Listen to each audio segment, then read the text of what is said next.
بسم اللہ الرحمن الرحیم۔ حضرت زید بن ارکم رضی اللہ تعالیٰ عنہ نے بیان فرمایا کہ صحابہ کرام رضوان اللہ تعالیٰ علیہم اجمعین نے دریافت کیا کہ یا رسول اللہ صلی اللہ علیہ وآلہ وسلم قربانی کیا ہے؟ قربانی کی حیثیت کیا ہے؟ تو حضور صلی اللہ علیہ وآلہ وسلم نے فرمایا کہ تمہارے باپ حضرت سیدنا ابراہیم علیہ السلام کی سنت مبارکہ ہے۔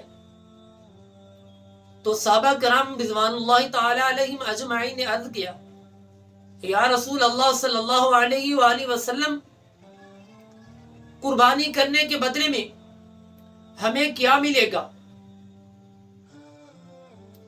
تو حضور صلی اللہ علیہ وآلہ وسلم نے فرمایا کہ قربانی کے جانور کے ہر ایک بال کے بدلے میں ایک نیکی۔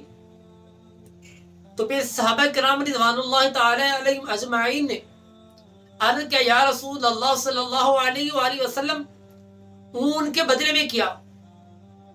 اون کا کیا حکم ہے؟ تو حضور صلی اللہ علیہ وآلہ وسلم نے فرمایا کہ اون کے ہر ایک بال کے بدلے میں بھی ایک نیکی۔ دعا ہے اللہ تعالی ہمیں اللہ کی رضا کی خاطر قربانی کرنے کی توفیق عطا فرمائے۔